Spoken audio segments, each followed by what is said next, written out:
Donnie B got to be.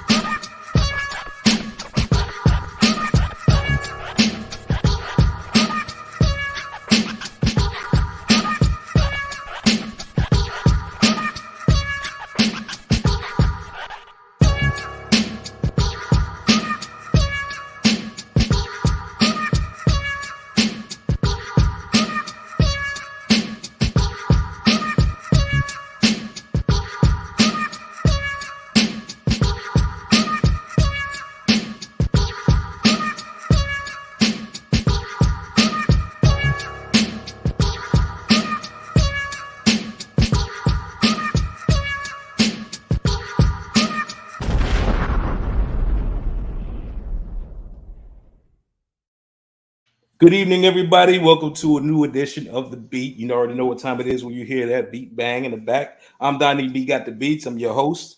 And you know what time it is. Let's jump right into this. Today's guest, got to get that glorious intro. You know how that goes. So here we go.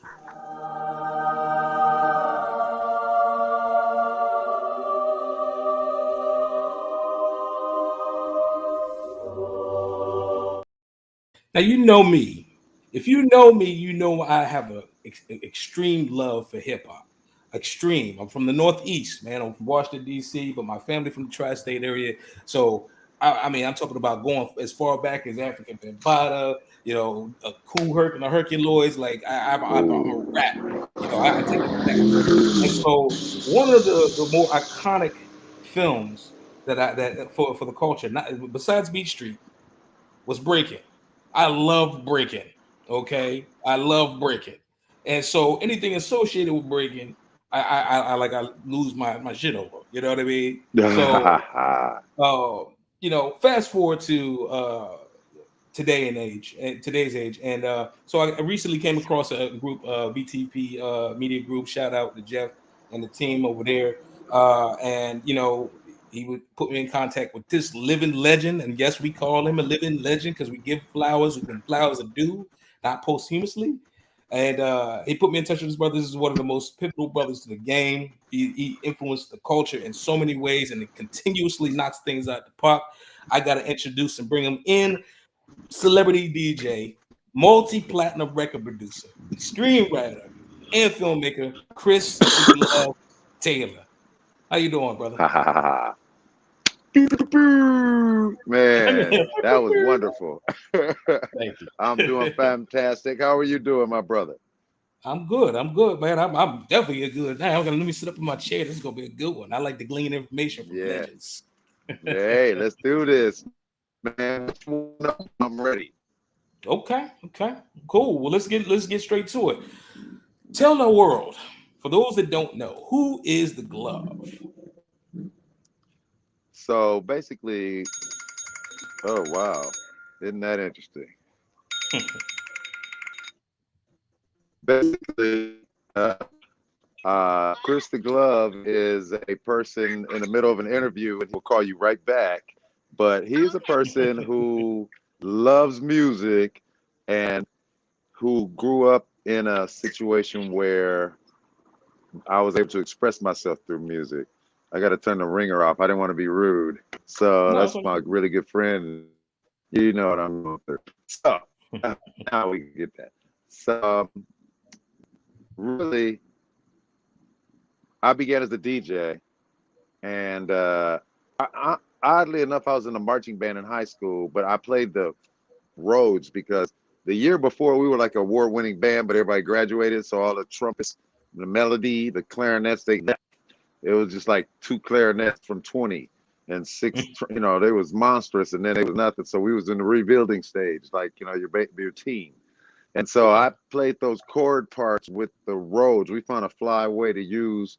We played popular songs like Shame by Evelyn King and songs like that, where I would play the parts that people knew. And then the band would play, you know how bands play hot songs, marching bands. So from there, that was my first actual taste. They used to pull me out on a platform at the football games. So I was like elevated to be even with the band in the stands. So it's like my first time being on stage.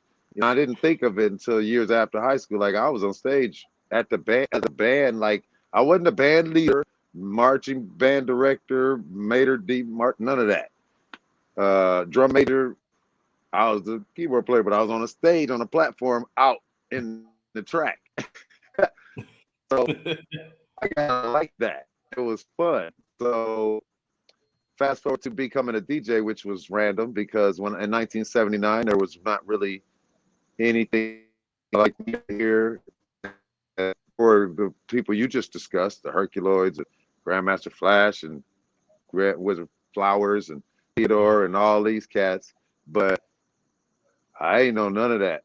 But I knew I wanted to play music, so I knew of the DJ. I knew that they played music here. Michael Califani, Jammin' Gemini, DJ. I'm sorry, not Jammin' Gemini. That's a compatriot of mine. DJ, what was his name, bro? He's DJ at the Eve After Dark, where the happenings are. It was an 18 and over club. I was 16 sneaking in. So that's the DJ I knew. They were like pimps. They had money. They played records. They didn't do all that other stuff. They just played the hits. So that was cool, but that's not, once I DJ for myself, that's not what I wanted. So fast forward to figuring out, I had to quickly learn what the equipment was used, how it was used, what the hell the difference was from my mother's component set to a record changer to a turntable. Those are all different things. So once I learned what I needed, almost had a friend, Tony Joseph, rest in peace, who was a great DJ from New York. He and I both worked at Burger King, and he told me, I said, man, I want to be a DJ. He said, I'm a DJ. I said, really? Like, you know, when you're kids, you be like, okay, let's go. You don't say, you lying. That's what the one dude that be in the group would be. And we all be like, shut up, man. He said he got a swimming pool. Let's go. Right. Don't got a pool. Dude was right. But he normally wrong. So you believe people. He's like, I'm a DJ. I was like, okay, can I come over your house? So he was like, yeah. So he showed me. He went, go to his house. He pulls out a record changer. You know how you put 45s on or whatever, but you can play 33. No tempo change. Put that over here. And then he pulled out a turntable, which I had never seen. It was a record player by itself. So he put that on the table. And then he put out a mixer. Now I knew what the mixer was, but it had something on it I had never seen. It had a fader in the middle that went from left to right. Crossfader. That's the first mixer that had a crossfader. All the mixers there, Bozak, Serum Vega, they had knobs.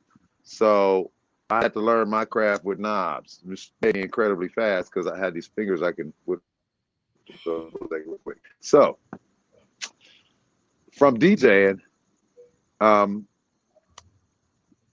got so good at it that I got to play myself in a movie in a nightclub that they made the movie about. I didn't know at the time it was culturally groundbreaking. They were just making a movie like Thank God It's Friday. Like they made club movies back then. That was like the hip hop Thank God It's Friday. It was about the club. They just had the girl and the dancers, but they always did everything at the Radiotron. Right. So the movie should have been called The Radiotron instead of Breakin. But anyway, that was a real place, and we didn't dress like that, but we did act and play that music, and those things that you saw did happen, the battles and all of that. It was more violent at times, but no one ever got shot or stabbed or anything, but it, you know, they can get frisky. So from doing that, I met Ice-T, who was the MC. He came aboard. I was the music guy. I played all the, you know, I was the DJ who scratched records and stuff. It was another crew that did that too. Some guys I knew, Shake City, they were tight. So, but no one else I knew did that. I mean, I hadn't only heard of Grandmaster Flash. I hadn't heard of so I heard of Grand Mixer DSD next because he did rock it. Then I heard of Davey DMX, which I'm not sure if he's a DJ. Then I heard of, you know what I mean? It was the records. As the records came, I heard of Jam Master Jay. And I heard, you know, I didn't know the guys. They didn't come through the club scene. There was no club scene. It was guys in Brooklyn and in New York just getting it going. So we was getting it going. We had Uncle Jam's Army, uh, Eve After Dark, all different barrel rolls like in New York, all different thoughts. Uncle Jam will be all over though. They'll be in Santa Monica at the Civic. They rented auditoriums, Culver City. So from DJing with these groups and meeting guys, that's when I met Egyptian Lover. I heard about him, but I didn't know what he did. You know, still turns out that I turned out to be the one scratch DJ. I'm the one that does that. Everybody else is fast. They cut. They do all of this other stuff. But me and probably Bobcat are the ones that scratch, like scratchers. You know, record just doing that. So that thing got me in the movie, which got me to compose the music on the film, which goes to another question that we're going to get to. So I will save that. So yeah, you're right. That's exactly how did Reckless and Tibetan Jam come about. So, I'll tell you, now that you've asked, like a mind reader, you guys get that? I know y'all love this show, right? So Reckless, now this is perfect, bro, because I'm in the club now. You guys are with me. I'm a DJ. It's just like the scene in The Get Down when you walk in there. It's the graffiti on the wall, the whole 9 yards. So in come these two, you know, so just to set the stage, normally the club scene, the crowd was like celebrities. That's funny you say celebrity. Michael Jackson and Sting and Prince, and these people would come because it was so cool and hip, and it's a movement. Something was happening. It was a happening, and they could sense it. So these people drew those types of people. So it became a big deal, and these movie producers came. And when you have a little bitty club that's really like a 13 and over club with no age limit, no alcohol, you can bring your own in, no fight, nothing happened, fashions, and have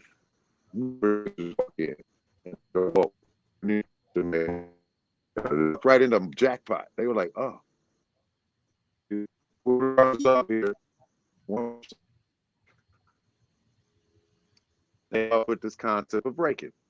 We're making the movie at the club. So during the scenes, my girlfriend at the time, Lisa, hears them talking about the music. He comes over. You just bought a drum machine. You're a producer. Go tell them that you produce music. I had never made a track.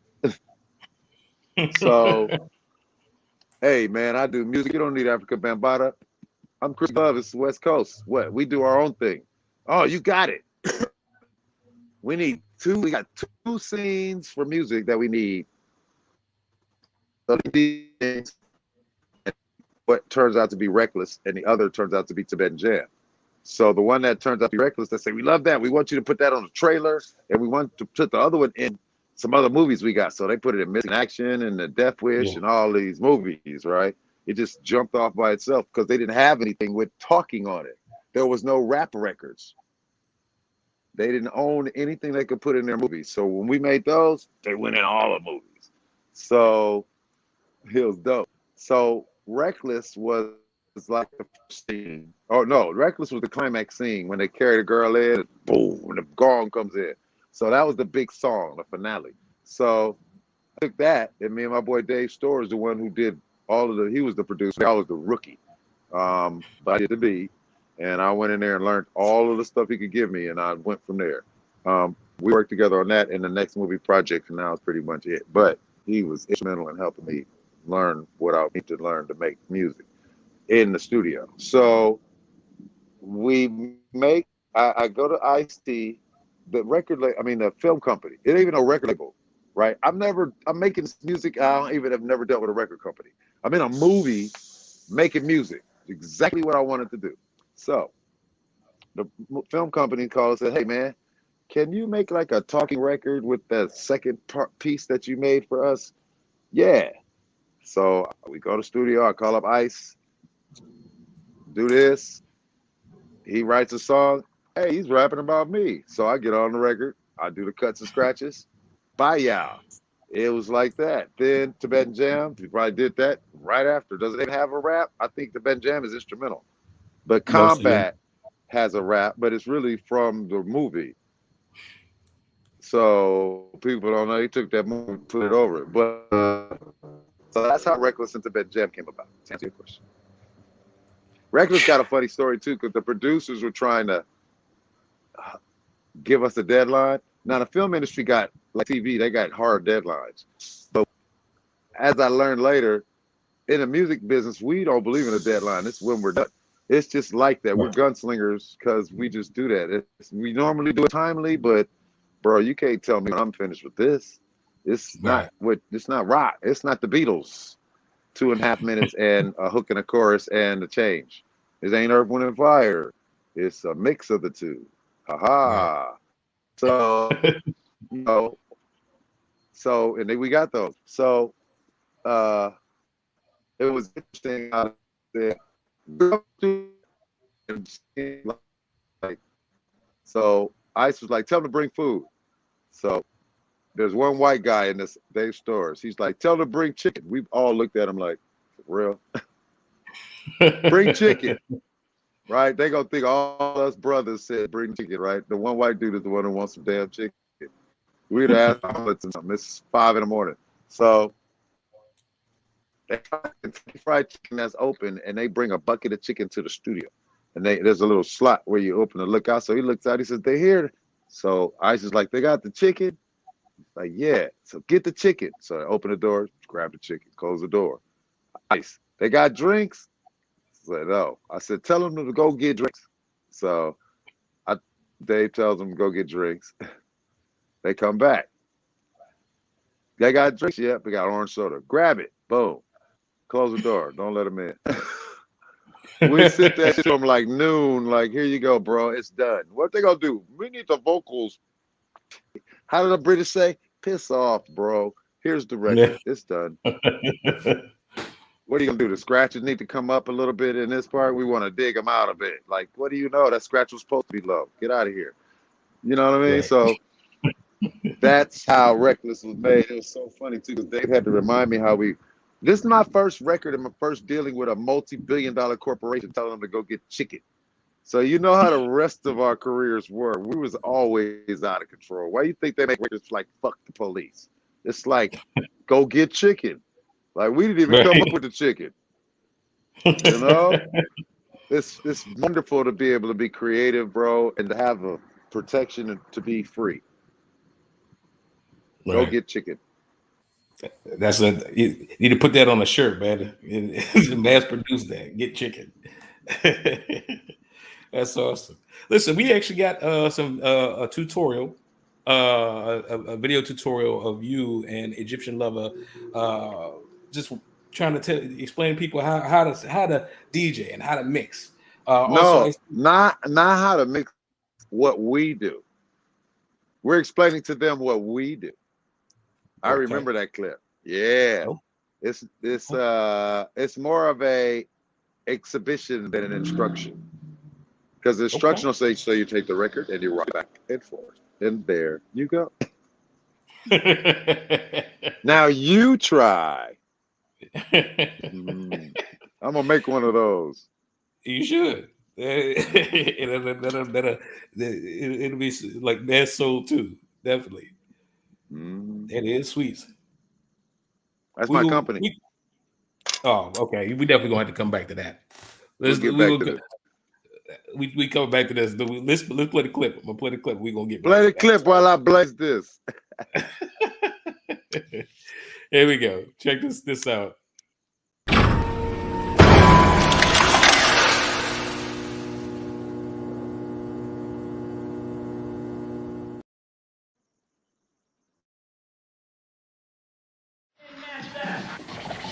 You know, you take a record as it's playing, and you just cut it up to your own specifications. You know, people who make records don't make them perfect. No, I'm just joking. Now there's different styles. There's scratching, there's cutting, there's flashing, and we do a couple of things that we don't have any names for yet. But we'll show you some stuff. This is cutting. I'm gonna let my friend Egyptian Lover show you how he cuts. Cutting will be taking a certain segment of the song and repeating it at his own will, at whatever speed he wants. Like he might go one measure, which is like 4 beats. You know, okay, if you listen, he's repeating the same part over and over again, which just means, you know.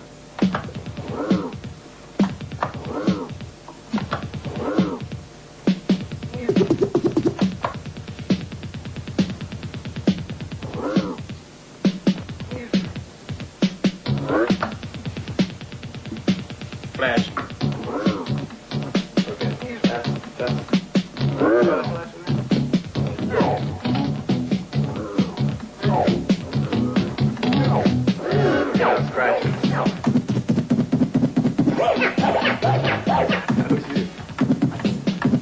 Okay. Cut. Okay, now you notice there's a difference between cutting and scratching. Scratching will be where you'll take the record, stop it. Cutting is spinning back. Yeah, cutting is back to where you take the record and you repeat one part. The beat that's got to be the show. You nigga, check it out, y'all. You don't stop. IT's on the mount about ready to rock. I was on the MC, y'all name IT. When the doctor bring a button, it was on the beat. Blessed by the DJ, up above, my new delivery on my nose, kind of love. Empty to my mama, when she tell me every day. Wrapped in my bottle, when she took my microwave. Wrapped in my wagon, my bike, my track. I threw down on any suckers that I didn't like. When I get on the mic, I throw down the beat. Girl jump from the car, rolling down the street. It happened once or twice as a sacrifice to the love of the player, y'all cool as ice. When I die, y'all, I wanna be pressed into a 12 inch 33. And then get a taste, and then you can't feel it. Then scratch the gun until the beat go crazy. Take a shit, y'all. You don't stop that G. Are you about ready to rock? And that's C. You heard T. And I've been rapping to the beat to the MP3. And that's C. Get on the mic. Show the party people just what you know.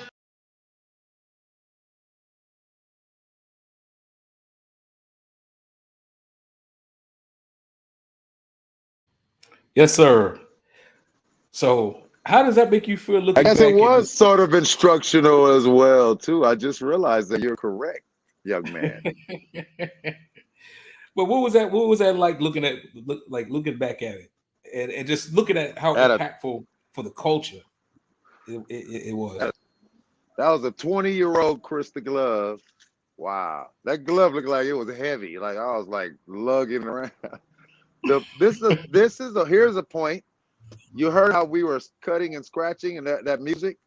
We made those records. So that was the soundtrack to the film we were just in. We made the records first so that we could do that with our own music. Nobody did that. Them dudes was in Wild Style and all of them old playing other people's records, bro. We was playing our own records in 1983. Boss, because in the East we say boss after you say something like that. That's what I'm talking about, dude. Right there. I didn't even realize that we made those beats, and pressed those records, and filmed it. Man, come on, talk about not only was ours the first documentary, but we was ahead of the game with that. Tell me we. It's because they sound like pew, pew, pew, pew, pew. Egypt made them. Them is Egypt is never. It was hot, but our own top that.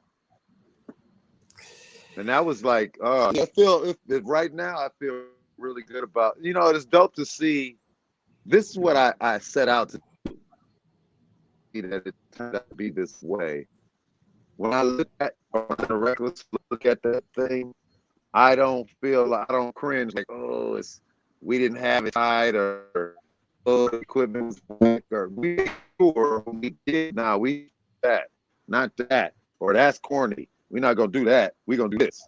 You know what I mean? And it shows, like even today with Egypt, we got on them gloves. Okay, so but we're superheroes. We got personas. Outside of that, it looked like two dudes in the garage with turntables. If you saw all the cameras on the other side of that, you'd have been like, who are these guys? In 1983 with all these cameras. In 1983 with all these big cameras and lights and people. It wasn't one dude with an iPhone used to be 4 people. They had a camera guy, a light guy, a guy with a mic. It was always in a guy talking. That's 4. That's a team. Now it's the iPhone guy. So what are you gonna do for me? Right. You know what I mean? One guy. But that should be a team. And so you let's go to your next group of you had another question for me because I love that. I'm glad you do. And I want to take this opportunity to kind of take a small leap, but a giant leap for mankind, right? Because that was so impactful for the culture. But then yet again, you're affiliated with another pristine situation for the culture. And we're going to call this Death Row Chronicles. The question is, what was it like during your time with Death Row Records? Because you specifically produced several groundbreaking classic records. Yes, along with Dr. Dre. Along with Dr. Dre. Yeah, we was, let me tell you, man. So when I was working with Dre, he was #1 in then. Like, he pulled up, when I met him, my boy brought him to my house, they was banging No More Lies. It was like the #1 song in the world. No More Lies. Dre rapping on an R&B song. Like, that's like one of the first times that's happened. You ain't had no, you got NWA on R&B. Oh, platinum. One city. So it's like, he pulls up banging that. So it was like working with Dre was like working with Michael Jordan. Like everywhere he went, he was Michael Jordan. Oh, he was Dr. J. He was the Dr. Dre, but Dr. J. You know, the same impact when he showed up. It was, ooh, there he is. You know, so even at the studio. I mean, so if you're on a team, you can't be starstruck.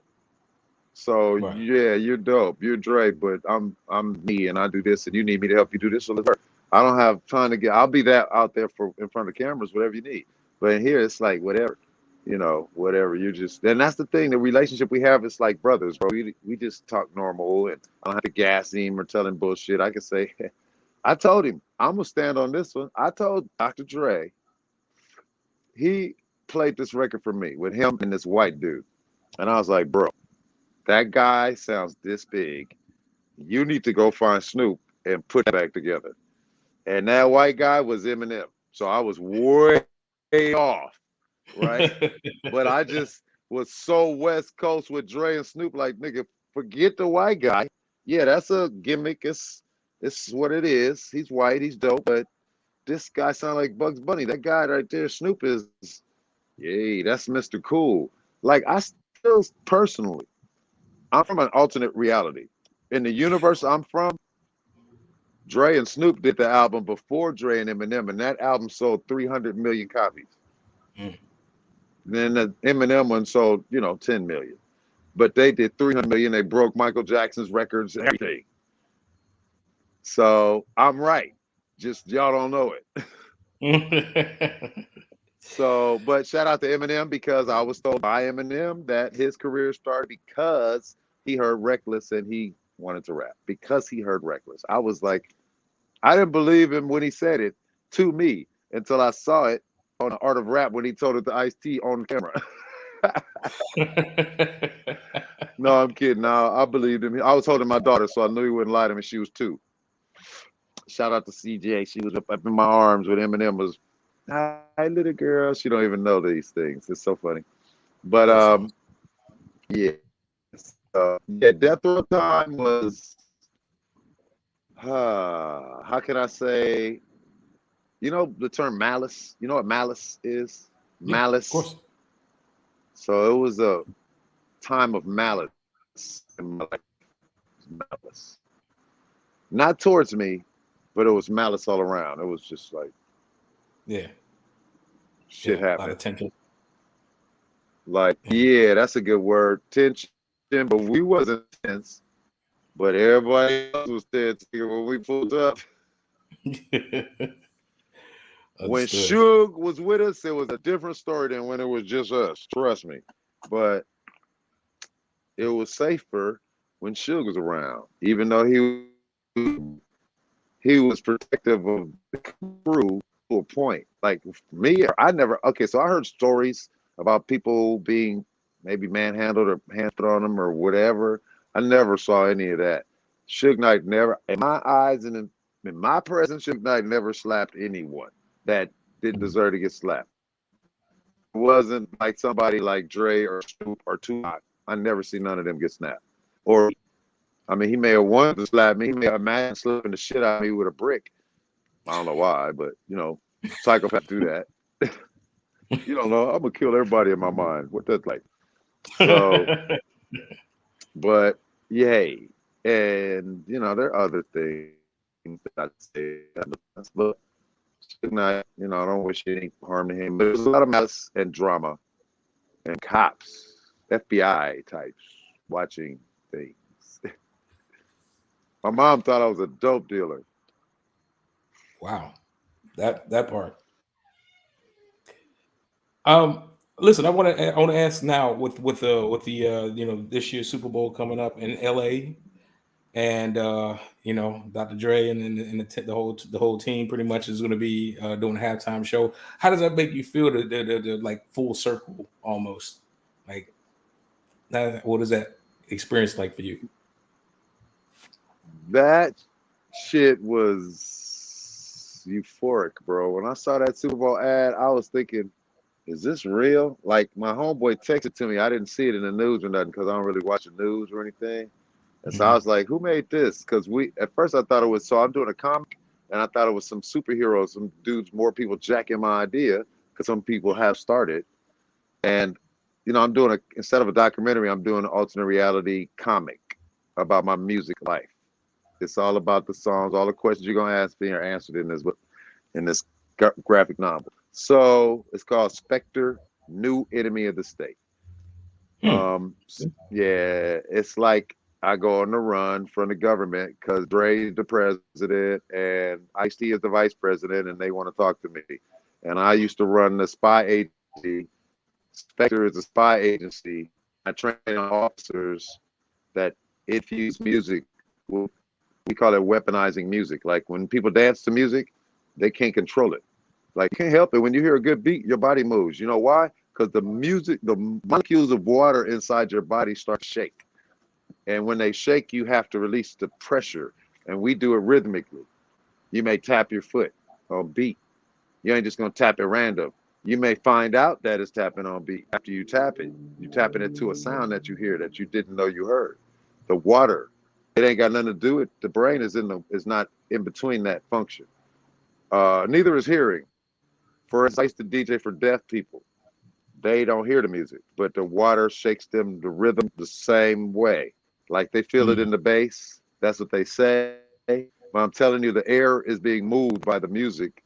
Right. Even if a transistor radio, bro, if you're listening to a song in a car driving down the street, you might start, do the Dougie. Whatever it is you just heard, you're going to pop into your action. It's got nothing to do with how loud the music is, how soft the music is. It's that water starts moving in your body. So that's my superpower. I can make people do anything I want because I can control them by weaponizing the music. And that's pretty much the premise of the comic.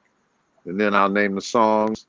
Like, you know how you have a song that you know all the words to, but there's another song you like, but you forget a part right there? We do that on purpose so that you don't know it, because it's a code. Like, I'll explain that. It's all bizarrely done. You'll love it. But music is power. Beethoven was like King of England. The first black president was Quincy Jones, not Barack Obama, that kind of thing. Yeah. So yeah, it's dope, bro. You're gonna love it. So but yeah, it's not. Yeah, so I'm not. As for Super Bowl, when I saw that, I was like, oh wow. Then I found out what it was, bro. I was elated. I called him. I was like, dude, I know you get a million calls. He called me back, bro. I said, is this real? He was like, yeah, man, we doing this. And I was like, man. I was like, Denzel tier. Man, the Super Bowl. So, dude, think about this. I'm gonna tell Dre this. I haven't told him. So, someone reckoned me to be like Spock to his Captain Kirk, which is absolutely exactly correct. I'm gonna tell him something that I'm sure he may be aware of, but it's something that's really important. But for those 11 minutes that he's gonna have, the entire world is gonna be looking without pause, quietly. Everyone in the world is going to see you at the same time, bro. Just like in the Bible when they say that the coming of Christ, everyone in the world will see it at once. Everyone in the world is going to see this happen at once. Everyone. Some on their phone, and more now than then, because everybody got these phones. Right. You used to have to huddle around TVs, groups of people. Hiroshima, Martin Luther King assassination, But now each one of those people got their own TV. The numbers are going to be astounding. 1 billion people, 7 billion people on Earth. 1/7 of the entire population is going to see this guy singing music. That's awesome. Like, it's awesome. I mean, it's awesome, but it's even more awesome the way you explained it. But I get it all the way, bro. You see what I mean? It's so awesome. And so, shout out to Jay-Z for having the foresight to give us a shot, But that's kind of funny because we do a lot of things first in the West Coast, except we didn't create this thing. Like, but we got the Breakin movie out first before Beat Street. Like, we beat them to the punch like, we would be whack if we didn't beat them to the punch. People go see our stuff just because it's out. Like, well, let's just go see this. Like, Beat Street comes out, 4 million. Breakin comes out, 42 million. It's a blockbuster the first weekend. That's the equivalent of $190 million or something like that. Now, like, yeah, it was a cultural event that happened. The earth shook, and it was cool. It happened the same year as the '84 Olympics, the same year Michael Jordan got his name Air, the same, and he did that. Everything comes through LA. He got his nickname in LA, and they had to beat the Lakers for his first championship. Like, come on, man, y'all don't know what this is. They used to say how hip hop was made in New York, but we taught them how to sell it, bro. Everybody was big back east. They had these records platinum. We came out 6 million, 3 million, double platinum. They didn't even know you could get a Crystal Globe or a Diamond Award. Like, Eminem, 10 million. Like, huh? Tupac, 10 million. We do numbers. Teach ourselves. Make you famous. That's real, though. That's definitely real, man. Definitely real. Oh, listen, really quick, because we still talking about the first. I don't even want to say the first half, because that is I'm sure you just got so many, especially the comic book with the suites and all of the stuff that's happening. You got so much ahead of you. But when we were talking about the stuff that we were talking about, we didn't even really touch the scoring. And I'll try to truncate this as best as possible, because we had a nice little itinerary going. But you did work on the Parkers, which is it should be held in the same pantheon as Fresh Prince of Bel-Air and I'm sure the Cosby Show. You know what I mean? I mean, it's a very influential show. So you did work on that. You did long-standing work on the game. The TV show. I shout out to my boy Jeff. I got him a theme song on that. It was supposed to be me. See, you hook people up. and then also, little known fact that you also had a ton of work on NFL on Fox. And yeah, they've placed a lot of my songs that I wrote in this catalog. I didn't even realize it until I started looking at my ASCAP, because I was at the NFL for a while undercover, and I was trying to figure out how to get my music on there, and I met the people who to go through, and then my catalog hit and was airing. So I was like, never mind, y'all. It's cool. Thank you, but we good. Never mind there. That you just played at me. I'm in the system. So it's cool. Again. But yeah, that and then see what people don't know is, like, so they play our music at a basketball game. So when you go to a basketball game, the DJ or play, but when he plays that music, it's aired on television in a local network and in a away. It's maybe even on a national network, depending on the game. So what most people don't know is that music that you got played, sure, you got your royalty from it, blah, blah, blah, whoopty blam. There's another fund called the Secondary Market Fund. Yeah. So if your music is in the primary market, for instance, you make music for music and radio, you can make it for TV or film. That becomes your secondary market. So this is the key. There's money for the person who wrote it and all of that in the secondary market fund, but there's also money for the engineer and for the keyboard players, musician type people who worked on the record who normally don't collect royalties. There's money in the secondary market fund. So if you got music that's in a game, that's on TV. You can call a number, look up secondary market fund, get the number, call them. They don't answer ever. Just keep calling. Leave a thing. They'll email you something. I'm still going to get my money. But secondary market fund. That's the kind of thing that you learn with music in many facets. Man, that's not, and that's different. And then the funny thing is, the internet took off before we could tell them how to pass. There's so much money we missed in the beginning that went to make cats like Napster rich. That's music money. They just sold them. They like a record store with no license, like a record store with no business license. People always wonder, what are they mad about? They was just MP3s. They were selling your shit. Right. That's my MP3. It's an MP3, but it's mine. So yeah. Well, thank you for but sharing the that. film and television, man, it was I got into that through an organization. Man gave me a chance to no one else would. You know, I was a hip hop guy. I didn't know nothing. I teach myself how to learn all that shit, how to do deliverables, how to figure it. And my boy Renee, shout out Renee Van Versfield, he taught me how to use Digital Performer, which was such a life-saving, groundbreaking item. I love Pro Tools and everything, Logic, all that. But if you don't know how to use Performer, you are an amateur. Digital Performer allows you to now this was in 2000. When did the 2001 9/11 happened? I went to work doing music for television. Same year. So when I started that, this 2001, bro, like people were sending music over the internet. Like it would take days and be very expensive. Like, so when I started 2001, 2002, we were doing a show called Soul Food that was filmed in Canada. We scored the film here. I used to have to upload the music to a FTP site, 6 gigabytes in 2001 is like 600 gigabytes today. All right. I mean, and then imagine if it went through and it hit one bad file, it would start all over. It had to reset. It would take days.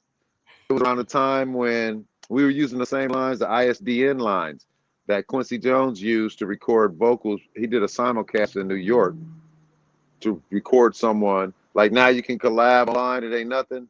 Like me and you right now, we could go turn around and start working on the track and be plugged into a system that we could hear each other live on our speakers. So like while I'm playing it, real time, you'll be like, whoa, how is this possible?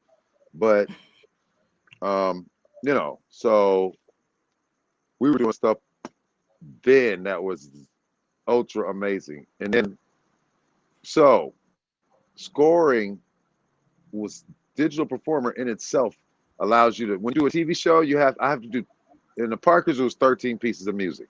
So I had to do 13 sequences, but they got to all be in the same sequence. You get it? So like, and they need to come in order where they lay, but I need to work on them. So I need to be like a big ass sequence where I got to keep looping this part and then this part. The Performer allows you to make one of each thing and then have them all in the same. It's amazing. You got an album, 10 songs. You can pull up each one of their mixes in one session. So it's pretty incredible. All the geeks out there are fired up. Whoever heard me, they're like, yeah. Need that forthwith. That's awesome. Yeah, that's awesome. Again, it just, you have so much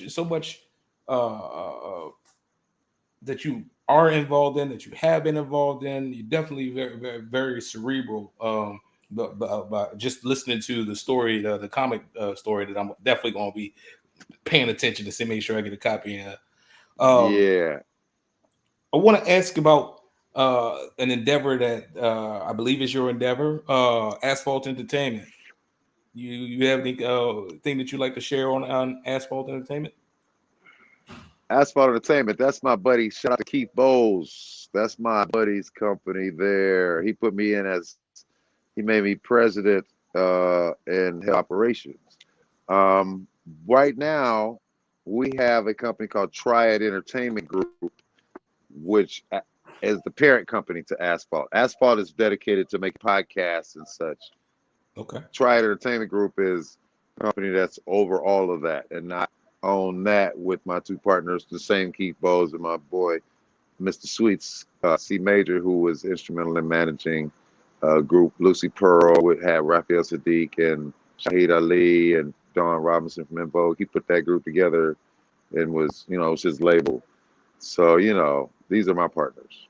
And so Triad actually is Asphalt. Like, it's absorbed and become. That's why I said Asphalt. I got to change I was thinking to myself, I got to change my resume.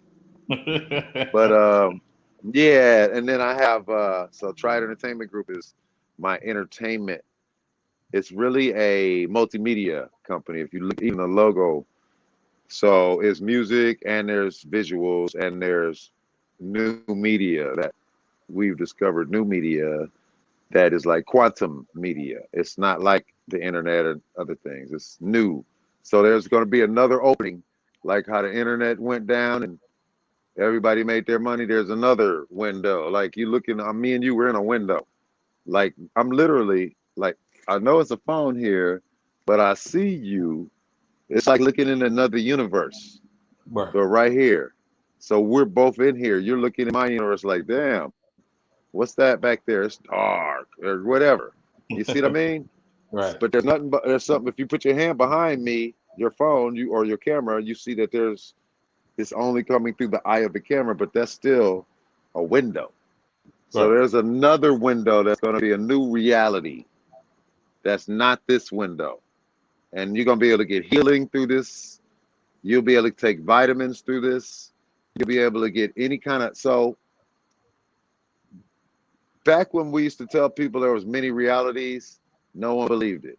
So now that quantum computers work in alternate realities, people believe it because this shit's working. But we said it was like that. So this thing is the same. Quantum energy, like you feel the rays from the sun when it's warm, right? So you get vitamin D from the sun. You know that, right? All it does is shine on you. That's it. That's quantum energy. It's quantum, meaning it's energy that transfers to you without any kind of a connection, and it gives you a vitamin. It deposits a good thing in you. That's a quantum event, bro. You're in multi-levels at once when you get vitamin D from the sun. Like, it's amazing. It's not what you think it is. It's way deeper. You can get vitamin D from standing in the sunshine? Yeah. So why can't you get vitamin D from this thing? It beams a ray on you. The light is on me right now. If I hold a lighter, bro, I'll trip you out right now. Let me see if this is steady. Me and my daughter do this. In a room where there's no wind, I hold the lighter up and I tell her, okay, if you blow in your speaker, this thing will move. And it works every time. Like, blow in your blow, just blow. You blow. You see?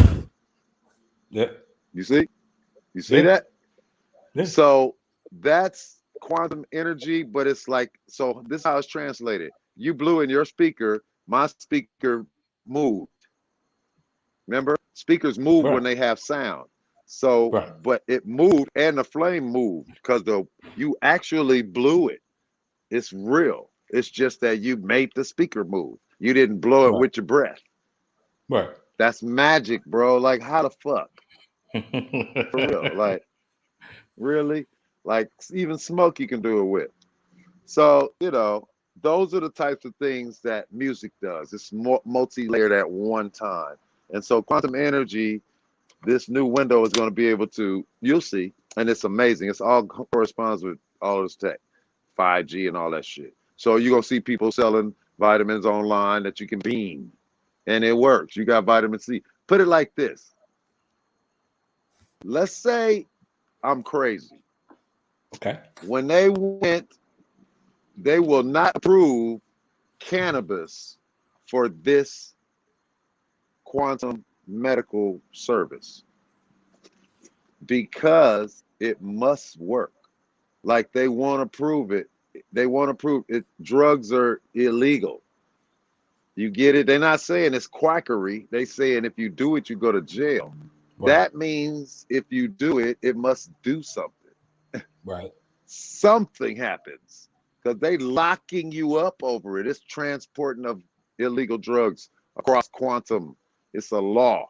Like, bro, they make the laws first, then they make the super soldiers. Like, if they got a wolf man, how they gonna have a guy who can smell you from 1,000 yards? What if he kills you? He ain't a human, so there's no law. They got to make a law so they can prosecute what they make. It happens all the time. I know it's not like the X-Files, but that's how it goes. Like when they made the self-driving car, you know how you knew the self-driving car was coming? They passed these laws first. Cars were allowed in certain cities to be autonomous. They had different law, and then you see a self-driving car. Like, is that legal? Yes, they made the laws first. That's how they get us too. Like with this vaccine, or so you're gonna see. So you notice they got these mandates. A mandate means must do, like or else. Mandated. Do this. There is nowhere else. You're dead if you don't do it. Like mandate. Right. Like you have to. No question. So to me, whenever they tell you you have to do something, it's something more to it, not that anyone has ever said. Like none of the theories that we got are even close to what the fuck this is. Like it's mandated. They're passing laws for the vaccine before they approve the vaccine. Yeah. I said they're passing laws. They're about to say that you have to be vaccinated to go in places, and the vaccine isn't even approved yet. People got it. It's conditionally approved. You wouldn't pick your car up if they said it was conditionally ready. You'd be like, tell me when it's all the way ready. You wouldn't get them to take you conditionally out of the emergency room. You wouldn't take no conditional approval nowhere but when it's mandated. That's real. So I get mad at people who say they don't want to do the thing because it's damaging other people. But really, I mean, like, bro, that thing is just so far off the map. There's going to be racism. There's the vaxxers. They got a name, anti-vaxxer. That sounds like a Nazi. That's a bad, too many X's. Anything that's X, Nazi, vaxxer. That's some shit they did on purpose. Like, that's bad, bro. So then you're going to have red bands. You don't have a vaccine, you got to get a test every day. And then, but the people who got vaccines, they can still get sick, though. They don't have to get a test every day, but they can get sick. So wait, how do they know when they're sick if they don't got to get a test too? Like, but they can get sick. Like, so it's something beyond passing an illness and being ill. We all must do it because it's obviously the sake of the human race at stake. It's some shit going on, bro. It's so heavy. They gave us all money. They made up a story so cats didn't rob and steal, bro, and said, here, you can get unemployment too. Hold up. What did you do? We're going to call that gig worker. Here's some money. $2,500 a month. I'm chilling. It was a quiet time. No robberies. She was chill. Yeah. I know I'm going off on a tangent, but that's the thing with quantum. It's all that. You know how, let me tell you, man, if I hate to say this, but if the thing that happened to George Floyd wasn't on TV, Black lives wouldn't matter. But when George Floyd went on TV and the whole world caught that quantum energy coming off the screen that they have, now I'm not a conspiracy theorist. I used to be, but I'm not. I'm going to tell you this. Whenever there's something on TV, put it like this. To wit, you and I did a walkthrough before we went live, but everybody thinks that we're being impromptu. We went through almost all the questions. What makes you think they don't do that for the news? It's a produced show. It's not a conspiracy to make sure your show goes perfect. Say this. Don't say that. We don't want the people to change the channel. It's just production, folks. It's not an evil conspiracy. But within the power of production, which is like in my comic, they can mandate. So if you think about it, who's in power in this earth? The ones that control media. Murdoch. He can run for president. You know, actors have won. Ain't no singer ever won, but a visual. See, everything in this reality is visual. So my reality is audio, touch, feeling, and hearing. That's what it is. The world is a better place. Music people are in charge. There's a lot more weed going on though, but we better. So, you know, I don't know, man. I get caught up in that because there's so much reality in this thing we living in. Like, okay, so I'm on, I know, okay, so one quick tangent. I'm on a really quick new thing. How many people do you think that you know or have heard of in your entire existence on Earth? Give me just a number of people you think you know, have seen or heard about or heard of, including countries that you've never seen any people in. Just tell me. That I personally through television and everything, radio, heard of, movie stars, everything you've ever heard of. How many the number do you think that comes out to? I mean, you know, not to dance around it, I would say somewhere between 2 to 3 million people. Millions, right? Exactly. Right. Maybe even 10 million because you're on this. So you got a little more reach. I think in my case, probably 100 million people I know or have heard of or know of me. Right. But it's 7 billion people on the planet, bro. Like that means zero. That means nobody. You know 100 million people, bro, on the earth. You know nobody. Right. Think about that. Like, isn't that crazy? So, like, where are all the other people we never heard of or don't? They got lives. They're on TV in places. They're news. We never heard of these people. They live. They die. They're over there somewhere. Are they? They are. Are they? That's like that thing that they say: if a tree falls in the forest and nobody's around to hear it, that the tree exists. It's a fact that if there's no human around, it never happened. You see an event, no one can tell you what happened. Like, take, for instance, the pyramids. Nobody can tell you what the fuck happened. Nobody. They just there.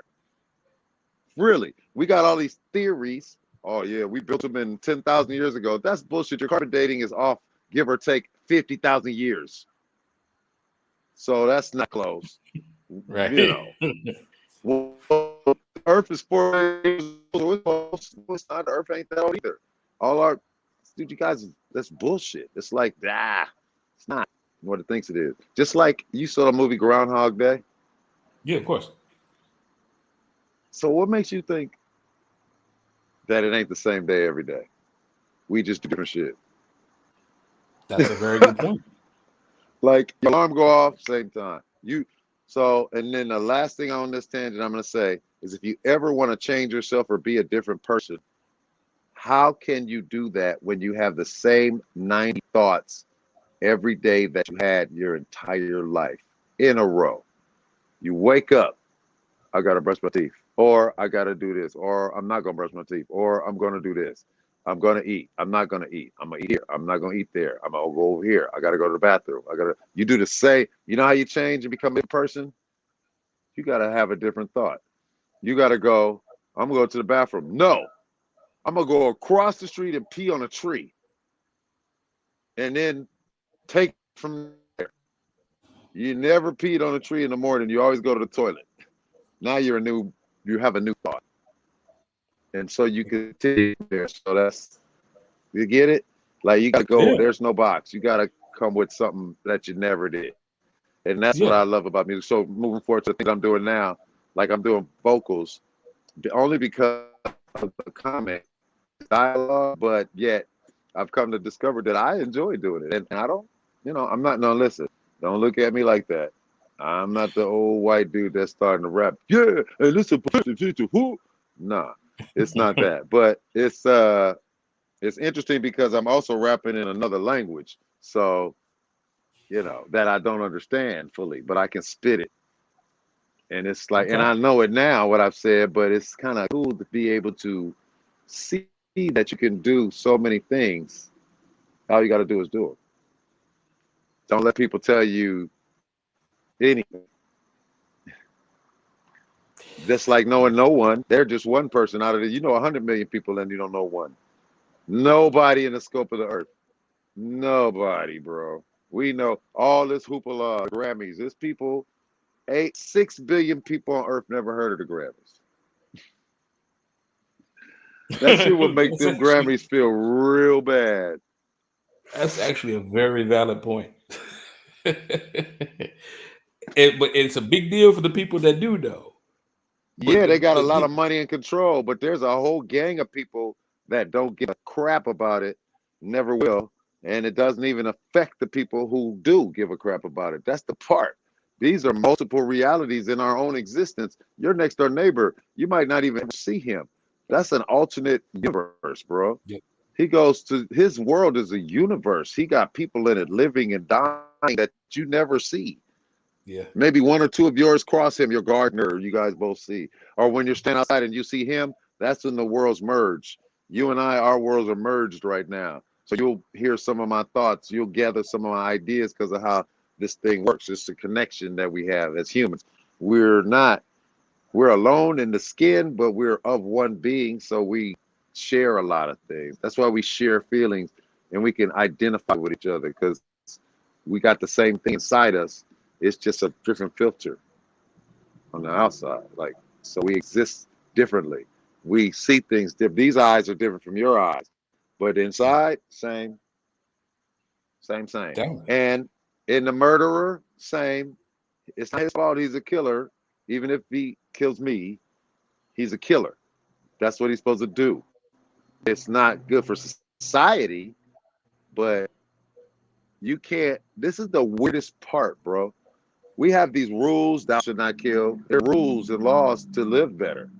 But if they don't got nothing to do with really reality, like, honestly, who's to say, okay, so how come then a king can kill like 100,000 people and send an army out to kill a gang of motherfuckers? But he don't go to hell and die. He's the king. He's loved and honored. And they were the enemy. They weren't the enemy. He's a devil to them. So over here, he's the king, but over there,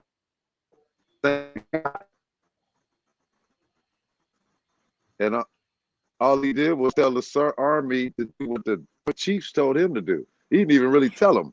These cats told him to do it. Like, kill them, bro, or we gonna kill you. Right. See, it's never what we think it is. So it's hard to be mad and point the finger at the thief. If I was him, I would be stealing or not. So that's where forgiveness comes in. You got to figure it out for yourself. It's some shit, though. I like the fact that you know what I mean. Like you're a free thinker, man, and I can totally appreciate that. I mean, I try to teach these kind of thoughts and concepts to my kids too, because it's like, don't do what everybody tell you to do, because everybody, what I'm saying, that's their life, as you say, that's their portal, that's their reality. That doesn't mean that has to be yours. If so many people, it's not yours. Exactly. Like you said, it's just like there's certain insects that's out there. They exist to reduce the population of this to keep the world in balance. Bro, you nailed it. Some people are made to not like you, to move you forward in life, to advance you. You here and hang on the corner until them niggas get shot at you. Why they shooting at us? Oh, they just don't like us, man. Let's just move. Then you become a businessman and don't get killed. Right. And then you run into that dude who shot at you. You don't know the dude and he don't know you, and you guys become best friends. Like, for real. It's very real. That's very real, man. I've seen that shit, bro. That's reality is stranger than fiction, dude. Shit that happens in your life is way more wicked You can, I can beat you. I'd say go. You make stuff up. I'm gonna tell you what happened to me.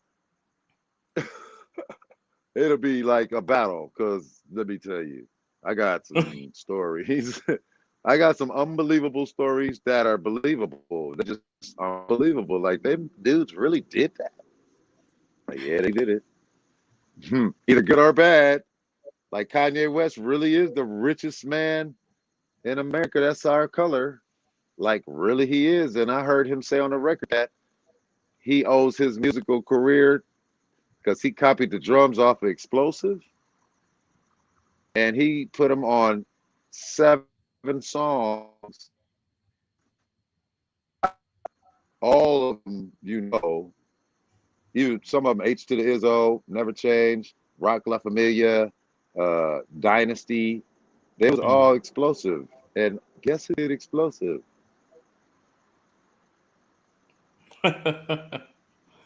Wow. You're welcome. Like, you know, can I get like 1% of that 6 billion? Like I'll take stock. I'll take stock. I'll take it. Look, just give me Kim's number, bro. We'll call it even. You don't even gotta give me.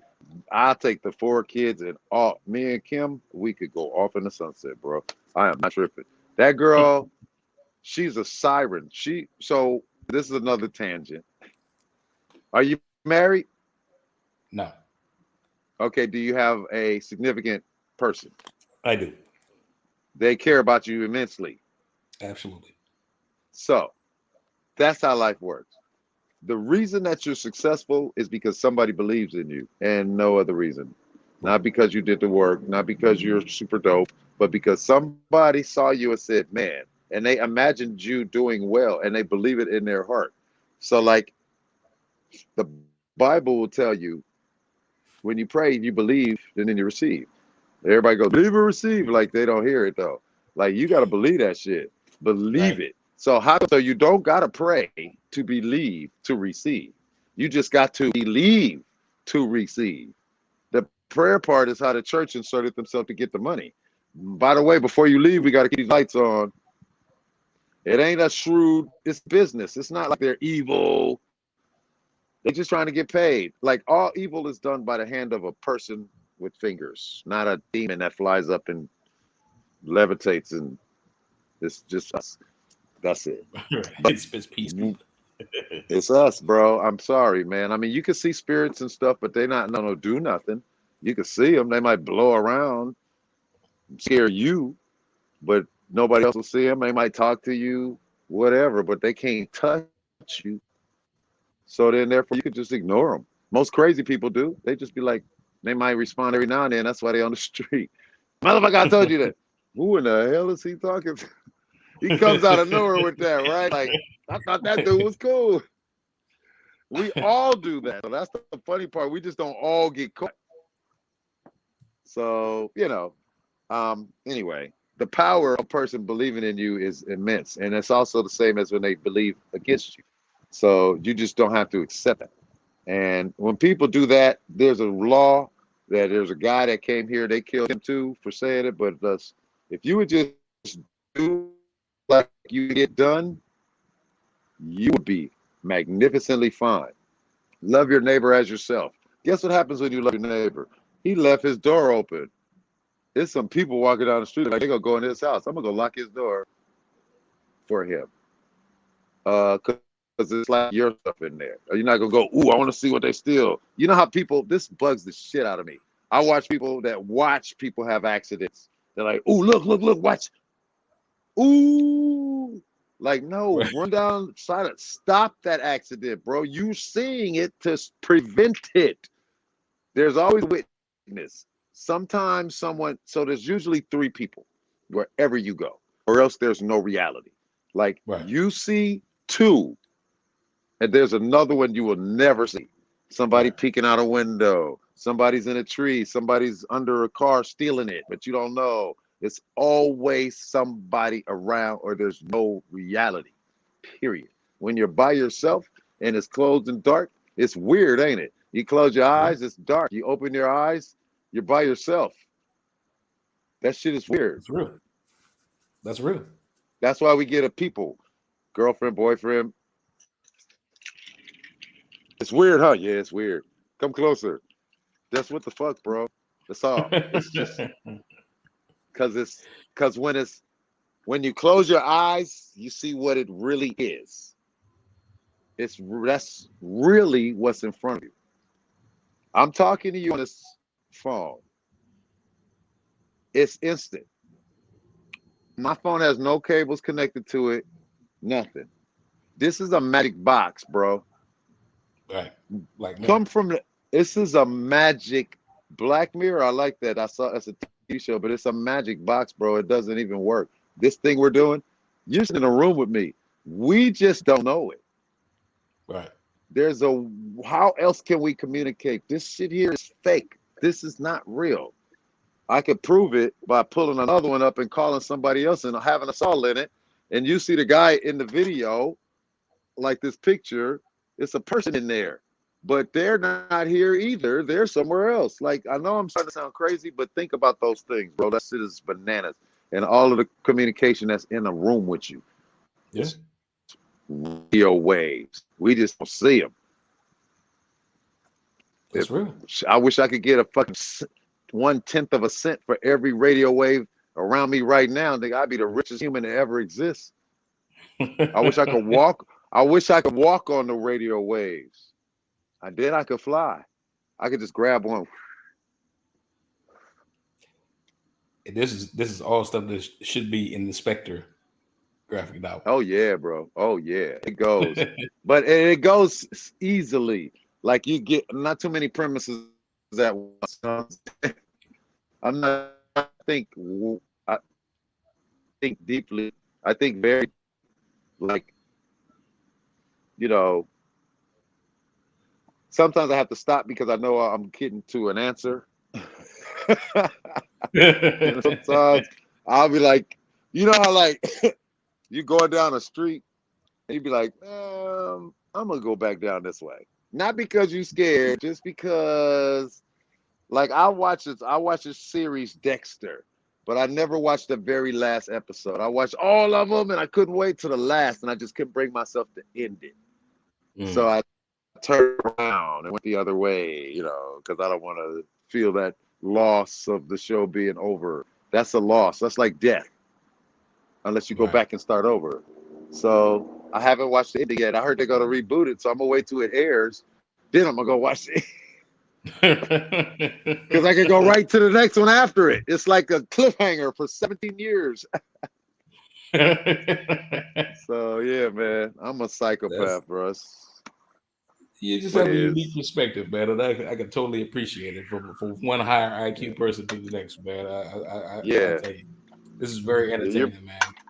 You're bearing with, and I'm trying to make it as fun and entertaining because I know we done lost a gang of people. We was talking about hip hop, and this thing is into alternate realities and radio waves. But you know what? It's about stories, but it's about the personalities telling the stories too. You know, I appreciate that. You know, you make older gentlemen feel at home. Why? Thank you, young man. So I appreciate it. Like I said, we didn't get to go through the second half of things, but I mean, you know, at some point in time, you know, if I part two, if you down, I'm down, man, because I there's so much more stuff that we can explore the studio space with, man. You know what I mean? Yeah. Especially if when the album, I mean the comic comes out.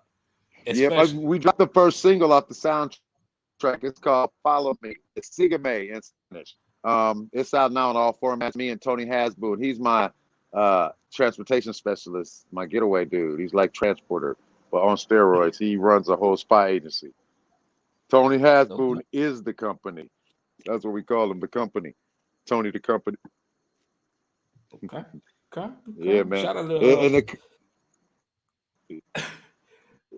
shout out. And it's funny too, because the reason, shout out to Jeff from BTP Media, so we can do part two. I definitely will do that. Jeff, we got to make that happen, bro. You hear that? So part two to you, part two to Prince Ice. Yeah, hey, we got some work coming out real soon. MCJ, all of them. With it. I'm with it. but it's been a pleasure. It's been an amazing time and experience. It's great to share energy with you, brother. I love to sincerely enjoy it myself and love everything that we discussed. And like I said, part 2, then hopefully we can get to the hot topics and the other random questions. I do have one more question. I have one more question I want to ask you, and then we can take care of it. Yeah. How can people learn more about you, man? I mean, you put on such a great show, but people want to follow you beyond this. How can people reach out to you and touch you? I'm active on Instagram at @ChrisGlove_. I'm super active on Instagram, bro. And but you can find me also at Facebook at DJ Chris the Glove or Chris the Glove Taylor. There are multiple pages on Facebook. It's crazy. One's a page and one's my something else. Fan page, I don't know. And then on Twitter at Chris the Glove. Also, I have a company called Sweets. You can find at Sweets_CA. It's self-explanatory when you get there. And we're doing big things too. Yeah. Where are you located? What city? Playa del Rey. You in LA? Yeah. Bruh. I'm in Ladera Heights. Oh, you around the way. Oh, yeah. Right. Yeah. I'm definitely coming through. Yeah, you need to holler. Yeah, you man, shoot me the math, man. When we get off of this, man, let's exchange info, bro. I definitely I want to glean a lot of information from you. I swear, if you willing, I'm all ears, bro. Like yeah, man. I mean, like I was so I've been talking with the film school too. Like, hey, I was telling them, look, I'm down, but I don't mess with nobody that's not investing in their career. If you want to talk to a cat and spend time with a cat, we always like. So this is what I learned. I'm gonna tell you this. Take this with you. This won't be the case for you, but whenever you meet someone, $500 for your phone number, because they're gonna either waste your time or spend your time in the way that they want to do it. Like, hey man, what you up to? I got this idea, or I got this concept. This isn't a business mindset so far as friends is whatever. You give them that time. But like, you meet a guy, man, let's build. Okay, let's build. $100 for my phone number, bro. You want to build? This looks like a retainer. Yeah. You can now call me, and then when I feel like it, when I feel like it's another 500, or take that with you. Just because I don't want to be, man, I was holding on the phone. You never could give me. You got busy. Your kid got sick. I moved it around to talk to you. Hey, $50 consultation. So I totally. But just you know what I'm saying. I haven't decided. This is a real-time thought. I'm working it out. But like, just so I know people are serious. But in your case, you need to come up because I'm sponsoring a couple of shows here with a couple of that for you. So I'm most certainly there. Believe that. Yes, sir. So I appreciate you, man, and thank you for letting me get long-winded on here. I know I bypassed all them questions. I did that on purpose because I know you want to sit down and ask me, and I want to really break your answers down. But part 2 is going to make it that much more enjoyable. Yes, so see how we did? Stories. Yep, there it is. So I appreciate you, man. I'm going to tap out. All right, roger that. Thank you. And we out, ladies and gentlemen. Thank you for joining the beat, and stay tuned to the next time. We out. Man. Donnie B, GotDaBeats.